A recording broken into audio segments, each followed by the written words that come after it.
नमस्कार। मैं हूं संजीव श्रीवास्तव। आप देख रहे हैं 4 PM न्यूज नेटवर्क। दोस्तों, इस खास प्रसारण में हम आज बात करने जा रहे हैं दुनिया के सबसे ताकतवर देश या दुनिया के सबसे ताकतवर राष्ट्र अध्यक्ष के चुनाव की। जी हां, मैं बात कर रहा हूं अमेरिका की। अमेरिका में वोटों की गिनती इस वक्त चल रही है और जो दृश्य निकल कर आ रहा है वो बहुत बड़े उलटफेर के संकेत के तौर पर निकल कर आया है। अगर हम ध्यान करें, आप जो दर्शकगण हैं वो निरंतर निगाह नजर रख रहे होंगे। हमने पहले भी इस मसले मुद्दे पर 4 PM ने आप तक जो अमेरिका के चुनावों को लेकर चलता रहा था वो हम पहुंचाते रहे थे। वो जो पोल्स ऑफ पोल्स निकल कर आया था उसमें ये माना जा रहा था कि बहुत कांटे की टक्कर है, बहुत कड़ा संघर्ष है। जो ट्रंप हैं, ट्रंप की राह आसान नहीं होगी और कमला हैरिस कुछ कमाल कर सकती हैं।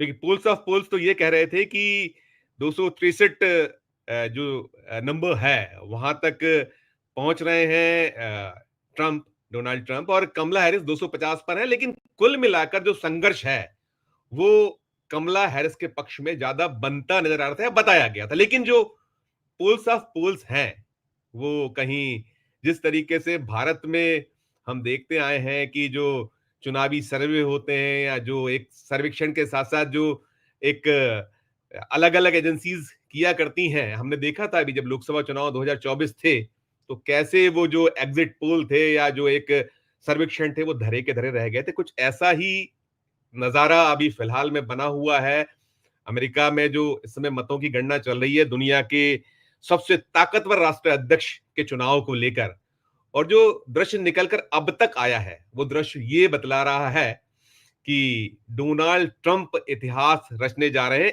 करीब 131 साल बाद जो अमेरिका का इतिहास है, चुनावी इतिहास, करीब 250 बरस, 236 सालों का इतिहास है। तो 236 सालों में पहली बार एक ट्रंप कमबैक करने वाले राष्ट्रपति के तौर पर नजर आ रहे हैं। और कमला हैरिस जो पहली बार महिला राष्ट्रपति की संभावनाएं थी वो कहीं धूमिल होती नजर आ रही है। तो कुल मिलाकर जो वहां एक मुकाबला अभी चल रहा है, बना हुआ है, और अभी तक जो वोट पड़े हैं 270 का एक आंकड़ा होता है जो आपको सरकार तक पहुंचाता है 270।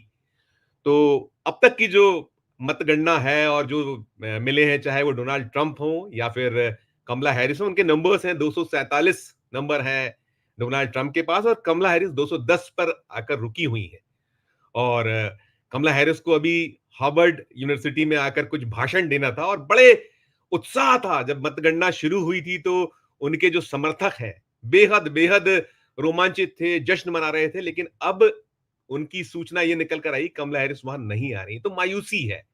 और जो चुनाव है उसमें तो आखिरी जब तक गणना ना हो जाए तब तक कुछ कहा नहीं जा सकता। लेकिन जो दृश्य बना है, जैसा मैंने बताया, वो दृश्य यही दिखलाया या बतला रहा है कि अब कमला हैरिस जो एक इतिहास रच सकती थी 236 साल में पहली बार कोई महिला राष्ट्रपति, वो संभावना धुमिल धुमिल हो गई। तो हम इसी सब पर चर्चा करेंगे और चर्चा करने के लिए चलेंगे, एक बहुत खास मेहमान को हम जोड़ेंगे।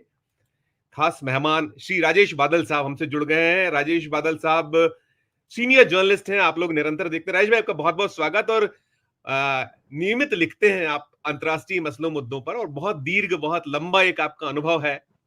आज तक जैसे चैनल में आप रहे, 4.5 दशक का आपका अनुभव, नवभारत टाइम्स में आप रहे, और मैंने जैसे कहा कि आप अंतर्राष्ट्रीय मुद्दों पे लिखते हैं और अभी अमेरिका के जो चुनाव उस पे आप राजेश भाई निरंतर लिख रहे थे। आज भी उनका एक आर्टिकल जो लोकमत समाचार है, महाराष्ट्र का एक प्रमुख अखबार, उसमें छपा है। उन्होंने ये कहा है कि लोकतंत्र कमजोर हो रहा है। तो राजेश, मैं वहीं से शुरुआत करूंगा। कैसे देखिएगा एक जो जिस तरीके का एक दृश्य बना था अमेरिका में, और आश्वेत एक महिला, और बड़ी उम्मीदें थी, लेकिन क्या कैसे देखा जाए इसको? अब तक की जो सूचना है उसके अकॉर्डिंग आपकी पहली प्रतिक्रिया राजेश जी। धन्यवाद संजीव। देखिए, अभी जैसा कि आपने जिक्र किया है कि आज ही मतलब कल शाम जो आलेख मैंने लिखा था, भेजा था, उसमें बहुत साफ लिख दिया था कि जो कमला हैरिस हैं उनके सामने जो सबसे बड़ी अड़चन या बाधा है वो अमेरिकी मतदाताओं का परंपरावादी सोच है।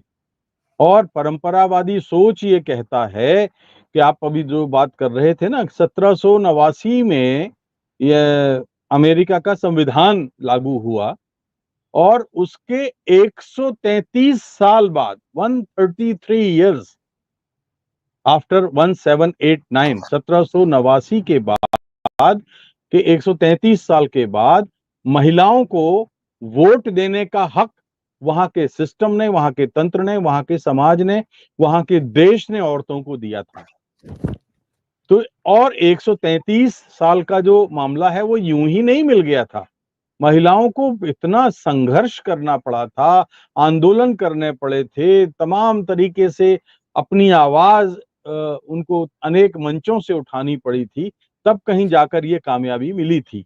ये सबसे बड़ा लिटमस टेस्ट है कि अगर ऐसा था और इसका अर्थ ये निकलता है कि हमने अब तक देखा है कि अमेरिका में जो ताजा दौर का ही देखें तो जैसे आप हिलेरी क्लिंटन के बारे में हम लोग अभी बात कर रहे थे, जितनी महिलाओं ने या महिला प्रत्याशियों ने राष्ट्रपति पद का चुनाव लड़ा है, उनका बड़ा अजीबो-गरीब ढंग से अभी-अभी तक मखौल उड़ाया जाता रहा है। यानी वहां के समाज में महिलाओं के प्रति कोई सम्मान नहीं है। आप देखिए ट्रंप ने अभी ये बात कही थी कि वो पागलों की हंसती किस तरह से है, पागलों की तरह हंसती है। तो ऐसा, और लोगों ने तालियां बजाई थी। मेरे ख्याल है अगर उन्होंने कहा था तो शायद पेंसिल्वेनिया में कहा था कि वो पागलों की तरह हंसती है, जरा उसका हंसना तो देखो।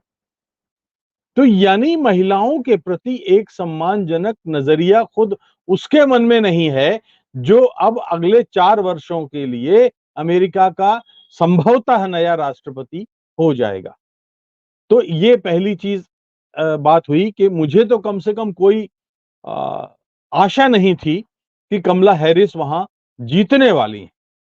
दूसरा एक कारण और था कि देखिए, हम बात जरूर लोकतंत्र की करते हैं, लेकिन सच बताया जाए, देखा जाए तो अब आज दुनिया में लोकतंत्र के जो मूल्य हैं, लोकतंत्र के जो आदर्श हैं, वो घटते जा रहे हैं। अब ऐसी सूरतों में देखिए, किसी भी डेमोक्रेसी का मतलब क्या है? सामुदायिक नेतृत्व, यानी बहुत सारे लोग मिलकर एक ऐसा नेतृत्व चुनते हैं जिसमें बहुत सारे लोग अपने लिए एक तंत्र बनाते हैं। लेकिन अमेरिका में अभी जो ताजा चुनाव हुआ, आप ये पाएंगे कि इस बार का कैंपेन क्या, मैं याद कर सकता हूं कि 2000 मतलब पिछले 10 वर्षों में, 8 वर्षों में बराक ओबामा के जाने के बाद से अमेरिकी सियासत में एक मूल्यों के प्रति गंभीरता नष्ट हुई। डोनाल्ड ट्रंप एक मदारी या जोकर की तरह वो अवतरित होते हैं क्योंकि वो पूंजीपति हैं, और पूंजी और लोकतंत्र में एक बैर है संजीव, दुश्मनी है। तो इसलिए कि जो हमारे भारतीय मतदाता हैं, भारत के हमारे जो लोग हैं, वो अगर समझ सकें, तो मैं कुछ इस तरह से तुलना करना चाहूंगा कि अमेरिका कहता जरूर है कि वो बहुत बड़ा, बहुत आधुनिकतम लोकतंत्र है और बड़ा लोकतंत्र है। मैं ये कह सकता हूं कि अभी उनको लोकतंत्र सीखना है, उनको अपने आप को पूंजी के प्रभाव से मुक्त करना है। इसका अर्थ ये नहीं है कि अगर ट्रंप जीत गए रहे हैं और कमला हार रही हैं, तो कमला कोई बहुत लोक डेमोक्रेटिक हैं, लोकतांत्रिक हैं, प्रजातांत्रिक हैं, बिल्कुल नहीं है ऐसा। कमला भी उसी मिट्टी की, उसी मानसिक जमीन से निकली हैं, तो कमला के मिजाज में भी एक अलोकतांत्रिक बीज हैं। मैं तो ये कहना चाहता हूं कि देखिए, इस बार के चुनाव में तेरा लगभग, अगर मुझे ठीक याद है तो 83 या 84 बड़े पूंजीपतियों ने कमला का साथ दिया था और ट्रंप से ज्यादा पैसा उन्होंने खर्च किया था, ऐसा अभी रिपोर्ट आई थी। तो जब ऐसी स्थिति थी तो क्यों नहीं जीती? सिर्फ इसलिए कि कमला हैरिस महिला हैं और महिलाओं को अमेरिकी समाज नुमाइंदगी देते, अपने सिर पर बिठाते नहीं देख सकता। वो विदेश मंत्री पसंद कर सकता है, वो उपराष्ट्रपति के तौर पर पसंद कर सकता है। हालांकि उपराष्ट्रपति तो अपना चुनाव करते, पैनल जैसे होता है वैसा होता है, लेकिन महिलाओं को वो पसंद नहीं करता। अब इसके बरक्स अगर आप देखें तो वो भी गोरों के गुलाम रहे, मतलब अंग्रेजों के गुलाम थे, हम भी अंग्रेजों के गुलाम थे। वहां 1789 के 133 साल तक महिलाओं को संघर्ष करना पड़ा। हमारे यहाँ का संविधान जब आता है 26 जनवरी 1950 को लागू होता है आजादी के बाद, और पहले दिन से महिलाओं को वोट देने का हक मिलता है। तो ये हमारे और उनके लोकतंत्र का बुनियादी फर्क है कि आधी आबादी के लिए वो क्या सोचते हैं और हम क्या सोचते हैं। जी। अरे लेकिन हम इनको देखे हैं, ये जो निकल कर आता था कि हमने डोनाल्ड ट्रंप का जो पहला कार्यकाल दुनिया ने देखा है और बहुत सारे उन पे ब्लेम्स, आपने देखा पूंजीपति एक मानसिकता, एक अलग तरह का उनका जो सोच, और बहुत सारे आरोपों से वो घिरे रहे हैं। शायद जैसा हिंदुस्तान के प्रधानमंत्री नरेंद्र मोदी जी हैं, कुछ वैसे ही उनको बड़ा ये कहा गया कि झूठ बोलने के मामले में बहुत ऊपरी पायदान पर डोनाल्ड ट्रंप है, जो कि ब्लेम जो आरोप हमारे प्रधानमंत्री जी पर लगता है, वो चीज उनका जो कार्यकाल था उसे विफल माना जाता रहा था। क्या चीज भारी पड़ गई? क्या जो बाइडेन की जो खिलाफ एंटी इनकम्बेंसी, आप शुरू से निगाह नजर रखे हुए, आप निरंतर लिख रहे हैं, कमला हैरिस को लेकर एक बड़ा, जब उनको राष्ट्रपति पद का उम्मीदवार घोषित किया गया था उनके दल द्वारा, तो बड़ी एक अलग तरह का एक मैसेज गया था या लोगों में उत्साह हुआ था। क्या चीज ले डूबी? क्या आप देखते या पाते हैं जो अब तक का निकल कर आ रहा है, जिस तरीके का नंबर है 247 210, उम्मीद ये है कि 95% चांसेस अब डोनाल्ड ट्रंप के हैं कि वो इतिहास रचेंगे, 131 साल में कमबैक करने जा रहे हैं, और 236 साल वाला जो इतिहास था कि पहली राष्ट्रपति महिला अमेरिका में होगी, वो होता नजर नहीं आ रहा है। तो इसके बरक्स क्या आपकी प्रतिक्रिया राजेश जी? देखिए, ये बात सही है कि कमबैक करेंगे वो, लेकिन लगातार 2 बार तो नहीं ही रिकॉर्ड बना पाए वो। लगातार 2 बार का रिकॉर्ड तो अनेक लोग राष्ट्रपतियों के नाम पर है।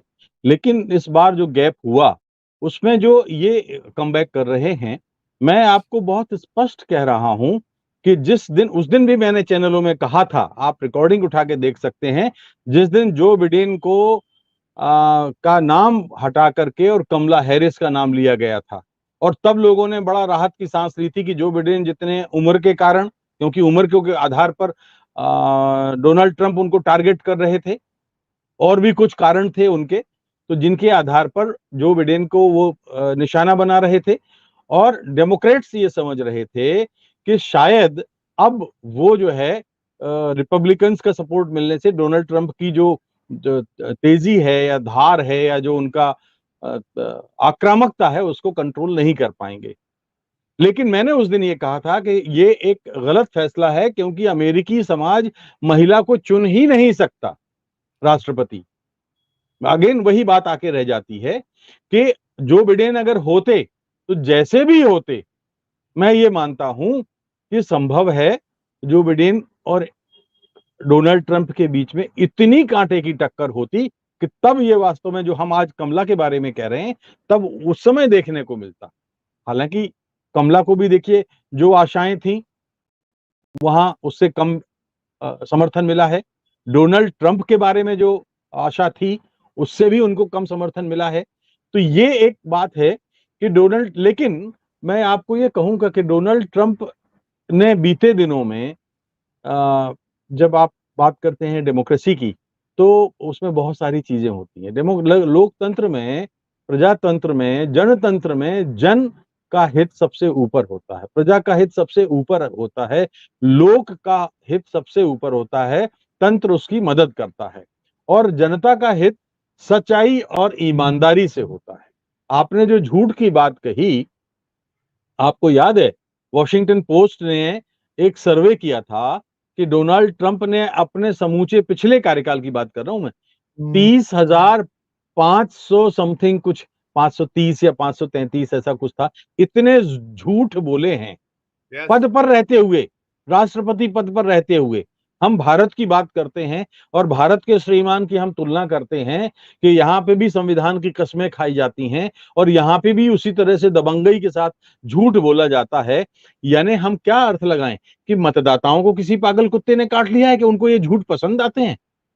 वॉशिंगटन पोस्ट ने, अगर हम माने तो, यानी एक दिन में रोज वो डोनाल्ड ट्रंप नाम का शख्स पद पर रहते हुए 21 बार झूठ बोल रहा था। और आगे बताता हूं डोनाल्ड ट्रंप ने अपने इन्हीं झूठ गलत बयानी की वजह से वहां के समूचे मीडिया की बुराई मोल ले ली थी। सारे मीडिया घराने उनके खिलाफ हो गए थे क्योंकि ये आदमी सच बोलता ही नहीं है, इसका सच से कोई लेना देना ही नहीं है।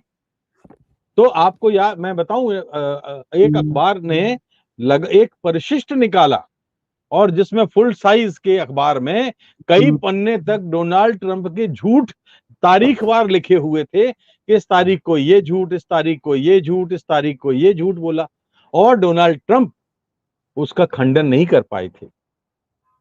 डोनाल्ड ट्रंप के रूप में मैं अमेरिका के मतदाताओं के साथ तरस भी आता है उन पर, और सहानुभूति भी मेरी है कि वो अब पूंजी से बाहर कुछ देख नहीं पा रहे हैं, पूंजी के बाहर कुछ सोच नहीं पा रहे हैं। आप भूल जाएंगे कि डोनाल्ड ट्रंप के खिलाफ एक जूरी फैसला दे चुकी है, वो राष्ट्रपति भवन से गोपनीय फाइलें ले जा चुके हैं। उन्होंने अभी ताजा एक बयान दिया था नतीजे आने के पहले कि मैंने गलती की थी, मैं जब पिछली बार पराजय मैंने कर ली थी, मुझे स्वीकार नहीं करना था और राष्ट्रपति भवन, व्हाइट हाउस खाली नहीं करना था।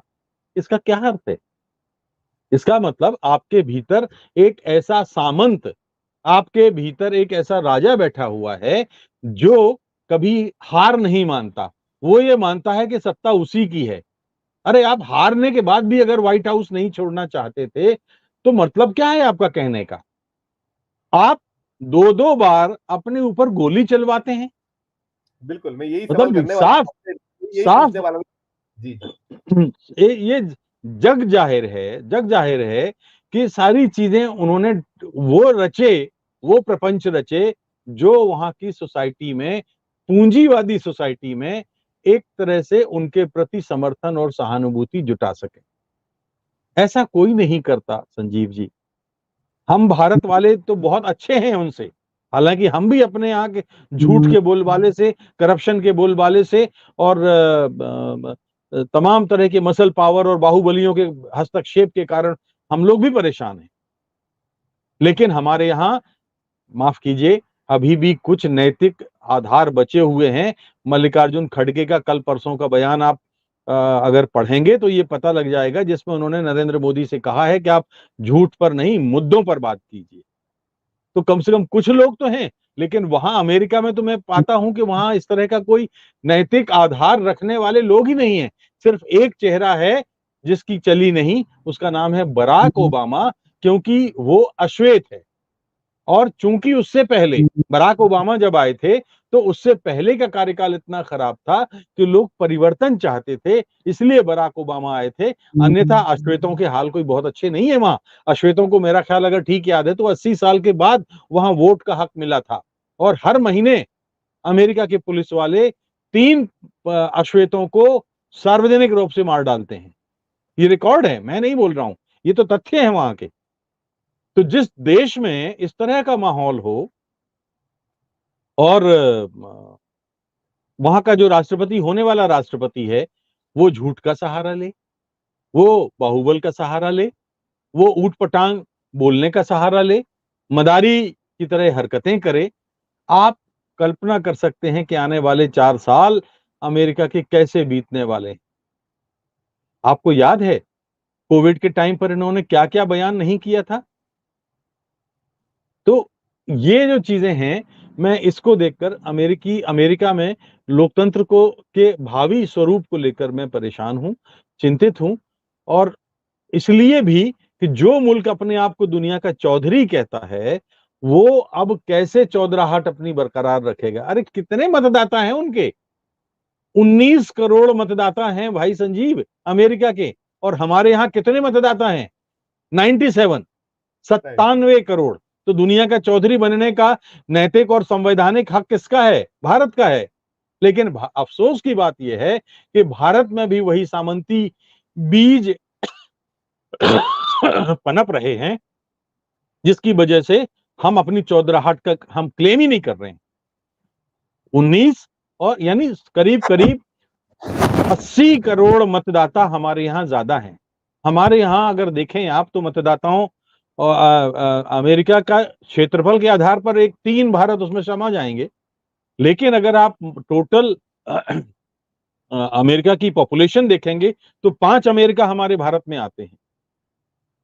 तो कुल मिलाकर यह है कि डोनाल्ड ट्रंप अब अपने अराजक शैली, भ्रष्टाचार, गलत बयानी और अलोकतांत्रिक तरीके से अमेरिका का कितना भला करेंगे, ये अब देखना पड़ेगा। जी।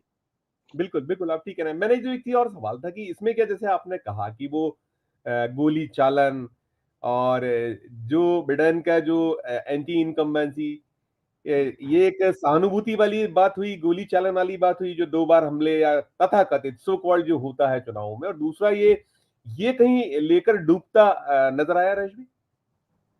क्या क्या क्या जरा एक बार रिपीट करेंगे? मैं मैं ये चाह रहा हूँ आवाज कि कट। कमला हैरिस जिस तरीके से पीछे हो गई, जो निकलता था लेकिन कहीं एंटी इनकम्बेंसी की जो बात होती है, एंटी इनकम्बेंसी ने इस तरीके के दृश्य पैदा किया, ऐसा हम मान सकते हैं? देखिए, उसको मैं उस तरह से जैसे हमारे यहाँ जो एंटी इनकम्बेंसी या नकारात्मक व्यवस्था के प्रति नकारात्मक मतदान होता है, मैं उसको उस संदर्भ में अमेरिकी मतदान से नहीं जोड़ूंगा। लेकिन मैं ये कहना चाहूंगा कि निश्चित रूप से जो बिडेन की जो पारी रही है, वो पारी कोई बहुत चमकीली पारी नहीं रही है कि जैसे लोग बराक ओबामा को याद करते हैं डेमोक्रेट में, वो वैसी पारी जो है जो बिडेन की नहीं रही है। अब कई कारण हैं, कुछ में तो डोनाल्ड ट्रंप अपने प्रचार अभियान में उनका सहारा ले ही रहे थे, जी, लेकिन जो बिडेन उतने फिर जी, कट्टर अलोकतांत्रिक नहीं साबित कर पाए अपने आप को, जितना कट्टर अलोकतांत्रिक डोनाल्ड ट्रंप ने साबित किया। और देखिए, मैं आपको बताऊं कि न्यूयॉर्क टाइम्स ने और एक कोई कॉलेज है, सिएना कॉलेज या ऐसा कुछ नाम है उसका, तो उसने अभी हाल में एक सर्वे किया था पिछले महीने। उसमें कहा था कि इस देश में लोकतंत्र की जड़ें कमजोर हो रही हैं, भ्रष्टाचार का बोलबाला है, पूंजी का बोलबाला है। तो ये लगभग जब आप बात करते हैं तो ऐसा लगता है कि आप भारत के संदर्भ में भी वही बात कर रहे हैं। तो वही बीमारियां वहां घर कर रही हैं जो हमारे यहाँ हमको परेशान करती हैं। जी। निश्चित, मैं कहूंगा डेक्स से कि वो चलाएं, वो जो अभी 247 और 214 वाला जो आंकड़ा चला रहे थे, उसको एक बार चला दिया जाए। हम दर्शकों को बताना चाहेंगे, दिखाना चाहेंगे। सुष्मिता, चलाइएगा उसको, अभी आप जो चला रहे थे, वो जो नक्शा है वहां का, जो अब तक का वोट का जो ट्रेंड आप लोग चला रहे थे, उसको मैं डेक्स से आग्रह करूंगा कि पुनः चलाएं, और उसी पे मैं बात करना चाहूंगा। वैसे अभी जो चल रहा था वो मैप में कोशिश कर रहा हूँ कि पुनः चले। आ, ये निकल कर आ रहा था, जब ऐसे तो आप कहते हैं कि जो एग्जिट पोल है या सर्वेक्षण है, आप उसको सदैव हिंदुस्तान में तो आप नकारते रहे, और हमने दुनिया में कई बार देखा है कि वो फेल होते हैं। ये जो पोल्स ऑफ पोल था, अमेरिका में निकल कर आया था, उसमें जो चीजें अभी हम देख रहे थे कि वो पूरे का पूरा रेड है, वो ग्रीन दिखा करता था, मतलब जब वो पोल्स ऑफ पोल में था। और ये भी था कि जो ग्रामीण क्षेत्र है वहां थोड़ी सी बढ़त ट्रंप को जरूर मिलेगी या बना लेंगे वो। और लेकिन चाहे वो शहरी क्षेत्र हो, मंझोले शहरी क्षेत्र हो, या जो और बड़ी सिटीज है, वहां उतने आसान रहा नहीं होगी। लेकिन अभी निकला ये है जो अब तक का है, कि उन्हें 4.4% स्विंग केवल ग्रामीण इलाकों में किया है। बड़ा विस्मित हो रहे हैं जो उसमें विश्लेषक हैं कि इतना बड़ा वो। और साथ में चाहे वो मंझोले शहर हो या बड़े जो वो हैं, वहां भी उन्होंने एक कमाल का स्विंग हुआ है उनके प्रति। इस पे कैसे, आप इस पर क्या प्रतिक्रिया होगी सुष्मिता? वो चलाइएगा देखिए, एक बार। जी। देखिए, जब आप बात करते हैं, मैं इसलिए भारत के संदर्भ में बार बार उदाहरण दे रहा हूं कि जो चीजें भारत और अमेरिका में समान हैं, लेकिन भारत के नजरिए से अगर हम समझने की कोशिश करेंगे तो अमेरिकी लोकतंत्र की गहराई को समझना आसान हो जाएगा। जैसे आपने अभी कहा, मैं ये कह सकता हूं कि जो ग्रामीण मतदाता है, जो हम समझते हैं कि जो भारत का ग्रामीण मतदाता है, क्या ठीक वैसा ही मतदाता अमेरिका का ग्रामीण मतदाता है? वैसा नहीं है। हमारे यहाँ के जो आदिवासी हैं, क्या वैसे ही आदिवासी वहां हैं? नहीं है। तकरीबन 100% साक्षर है। ग्रामीण मतदाता भी वहां पे 2-4 गाड़ियां रखता है, लंबे लंबे खेत हैं, करोड़पति है वो। तो गांव में रहने से ग्रामीण मतदाता आप बोल सकते हैं, लेकिन आप ये नहीं कह सकते कि वो आधुनिक संचार के संसाधनों से नहीं जुड़ा है। वो भी इंटरनेट यूज करता है, वो भी टेलीविजन यूज करता है, वो भी यूट्यूब और व्हाट्सएप और तमाम सारे जो ट्विटर से लेकर के जो जितनी सारी जो अवतार हैं आपके, वो सब यूज करता है। तो उसको सब समझ है। हमारे यहाँ क्या आदिवासियों के पास इस तरह का कोई संपर्क संसार विकसित हुआ है? नहीं है। तो इसलिए मैं कह रहा हूं कि वो जो स्विंग आप कह रहे हैं 4 पॉइंट समथिंग कुछ, वो उस स्विंग पर मुझे आश्चर्य ताज्जुब नहीं हुआ है। स्विंग स्टेट में ही यही हुआ है, बाकी राज्यों में तो करीब-करीब जैसे प्रत्याशित परिणाम ही आ रहे थे। लेकिन जो स्विंग वाली बात आप कर रहे हैं, मैं इस स्विंग वाली बात से मैं कह सकता हूं कि उन 7 स्विंग स्टेट्स में क्या हाल था? उन इलाकों से, उन 7 राज्यों से डोनाल्ड ट्रंप ने अदालतों में 100 याचिकाएं पहले ही लगा दी थी। मतलब देखिए, पोस्ट इलेक्शन या पोस्ट रिजल्ट्स का जो तैयारी थी, कि मुझे ऐसा लगता है कि अगर कमला हैरिस जीत भी जाती तो शायद डोनाल्ड ट्रंप ही शपथ लेते, क्योंकि उन्होंने उनकी तैयारी ऐसी थी। 100 से ज्यादा उन्होंने याचिकाएं लगाई थी। 38 से अधिक जो निर्वाचन अधिकारी हैं उनको धमकियां मिली थी, थ्रेट मिला था। 54% 38% की बात कर रहा हूं। 54% निर्वाचन अधिकारियों ने कहा सर्वे में कि वो डरे हुए हैं, भय का शिकार हैं। इसका मतलब यह है कि अमेरिका के लोकतंत्र पर एक खौफ या आतंक या दहशत का माहौल बनाकर डोनाल्ड ट्रंप ने अपनी विजय प्राप्त की है। अब उसमें ग्रामीण मतदाता हैं या स्विंग स्टेट के लोग हैं, ये जब डिटेल और परिणाम आएंगे तो हम लोग सब उस पर विस्तृत चर्चा कर सकते हैं। लेकिन कुल मिलाकर के मेरा कहना यही है कि ये जो चीज है, ये हम मेरे लिए कम से कम बहुत ही चौंकाने वाली नहीं है। और मैं अमेरिका के भविष्य को लेकर चिंतित हूं, क्योंकि अमेरिका के भविष्य का मतलब केवल अमेरिका का भविष्य नहीं होता। बिल्कुल, बिल्कुल। अमेरिका के भविष्य का मतलब होता है कि बहुत, मतलब रेस्ट ऑफ द वर्ल्ड जो है उसमें एक बड़ी आबादी को वो प्रभावित करता है। बड़ी आबादी को उसकी नीतियां प्रभावित करती हैं। बड़ी आबादी को वो अपने रौब से प्रभावित करता है। एक उदाहरण ही दे देता हूं, यूरोपीय यूनियन है जैसे। आपको अनुमति दे तो मैं एक फॉक्स न्यूज खबर दे रहा जी, है कि चुनाव जीत गए हैं ट्रंप, 47वें जी। राष्ट्रपति। ऐसी सूचना फॉक्स न्यूज पर एक डिस्प्ले हो रहा है। वो सूचना मैं दर्शकों को दे दूं कि सूचना फॉक्स न्यूज द्वारा दी जा रही है कि डोनाल्ड ट्रंप अमेरिका के राष्ट्रपति पद को लेकर जो मतगणना चली उसमें चुनाव जीत गए, ऐसी सूचना फॉक्स न्यूज दे रहा है। जी राज भाई। तो मेरा अब जीत गए हैं तो फिर मुझे लगता है कि अब हमें कुछ, अब आने वाले दिनों में क्या होगा और भारत के साथ कैसे संबंध होंगे, हमें इस पर भी सोचना चाहिए। और मैं कह सकता हूं कि चाहे देखिए संजीव, डोनाल्ड ट्रंप होते आए हैं तो, और कमला हैरिस आती तो भारत के लिए कोई बहुत लाभ की सूचना नहीं होती। हम टेलीविजन पे तमाम चैनलों में कमला हैरिस के गांव में पूजा हो रही है, गांव ये कर रहा है, गांव वो कर रहा है, ये सब कोई मतलब नहीं है इसका। जिसका जन्म वहां हुआ, आप या जन्म वहां, या 5 साल की उम्र में उनकी माँ उधर गई, जब वहां पर ऐसी स्थिति बनी, लेकिन उनके संस्कारों में तो अमेरिका ही रहेगा ना। आप देखिए, मैं दोनों का उदाहरण देता हूं। डोनाल्ड ट्रंप का प्रचार, भारत अपनी तमाम विदेश नीति को तोड़ता हुआ पिछले बार गुजरात आए थे वो, और नारा हुआ था अब की बार ट्रंप सरकार, क्योंकि गुजराती मूल के अमेरिकी मतदाता बड़ी संख्या में अमेरिका में हैं। हमारे प्रधानमंत्री नरेंद्र मोदी जी भी काफी समय तक अमेरिका में रहे हैं आरएसएस की तरफ से, और भारत कभी भी किसी देश के प्रचार में नहीं गया, लेकिन नरेंद्र मोदी जी डोनाल्ड ट्रंप के प्रचार में वहां गए। तो ये एक ऐसी स्थिति थी जिसमें ये, इसके बावजूद, मैं एक उदाहरण देता हूं डोनाल्ड ट्रंप का, कि जब अफगानिस्तान में बात चल रही थी तो डोनाल्ड ट्रंप ने क्या मजाक बनाया था मोदी जी का, आपको याद होगा। डोनाल्ड ट्रंप ने कहा था कि आप जितना श्रीमान, आप ये लाइब्रेरी बना रहे हो अफगानिस्तान में, पुस्तकालय बना रहे हो, अस्पताल खोल रहे हो, ये कर रहे हो, किसके लिए कर रहे हो? और आप जितना खर्च करते हो महाराज, हम जो है 1 घंटे में अमेरिका उतना खर्च करता है अफगानिस्तान में। तो ऐसा खिल्ली उड़ाने वाला मजाक डोनाल्ड ट्रंप नरेंद्र मोदी जी के साथ कर चुके हैं। कमला के बारे में आते हैं। कमला हैरिस और जो बिडेन दोनों ही भारत की कश्मीर नीति के कट्टर आलोचक रहे हैं। बहुत तगड़ी आलोचना उन्होंने की है।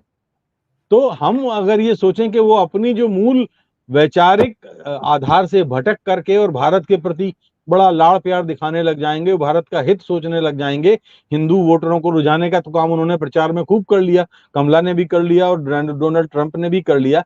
लेकिन जीत जाने के बाद आप देखिएगा कि अमेरिका किस तरह से भारतीयों के साथ व्यवहार करता है। और माफ कीजिए, हम बड़े गौरवान्वित हुए थे जब ऋषि सुनक को लंदन का ब्रिटेन का प्राइम मिनिस्टर बनाया गया था। क्या ऋषि सुनक ने क्या दे दिया भारत को? आप बताइए, मुझे उनका कार्यकाल का मूल्यांकन कीजिए। मुक्त व्यापार के लिए क्या स्थितियां बनी हैं वो देख लीजिए। तो हम थोड़ा सा दिल से सोचते हैं संजीव भाई, इसलिए हमारे यहाँ झूठ और अलोकतांत्रिक तानाशाही वाली प्रवृत्तियां पनप रही हैं। दिल से सोचने से बात नहीं बनती, दिमाग से सोचने से बात बनती है। दिल के आधार पर हम कमला हैरिस का समर्थन कर दें या ऋषि सुनक का समर्थन कर दें, वो दिल के आधार पर आपको नहीं चाहते। आप ये बहुत, मतलब आप समझ लीजिए कि ये हमारे यहाँ के लोगों को बहुत स्पष्ट रूप से सोचने की बात है। जी बिल्कुल ठीक कह रहे हैं राजीव भाई आप। सही आपने कहा कि हमारे प्रधानमंत्री जी भी जो प्रोपेगेंडा है उसमें बहुत पारंगत है, महारत है, हासिल है उन्हें। वो कभी वो हमें ध्यान है कि जब जाते हैं तो बराक कहते हैं, कभी वो झूला झुलाते हैं, चाइना के राष्ट्रपति या वहां के राष्ट्राध्यक्ष आते हैं, बड़ी मेजबानी, लेकिन खाते हम भारतवासी धोखा है, हमने देखा। और आप बहुत सच कह रहे हैं कि जो मूल है वो नहीं छोड़ सकते। उनकी जो अपनी नीतियां हैं उनको अपने हित साधना है, अपने लाभ लेना है।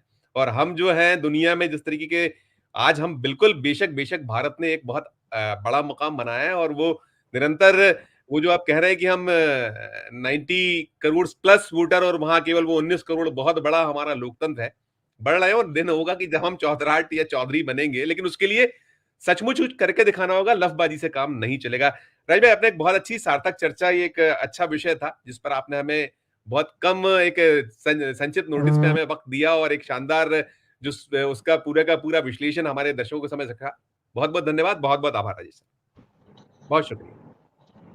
तो आप अभी देख या सुन रहे थे, ये जो अमेरिका में राष्ट्रपति चुनाव को लेकर मतों की गणना हो रही, निकल कर अब आ गया है कि डोनाल्ड ट्रंप 277 जो वहां 270 का जो करिश्माई आंकड़ा उससे ऊपर निकल गए, 277 वोट पा चुके हैं। और ये भी निकला है कि वहां जो कमला हैरिस को पहुंचना था, वहां जो एक उनका रैली भी थी, भाषण भी होना था वहां हार्वर्ड में, वो सब कैंसिल हो गया, यानी कि उन्होंने हार मान ली और निकल के आ गया है। जो मैंने बताया कि फॉक्स न्यूज ने घोषित कर दिया है कि वे चुनाव जीत गए हैं।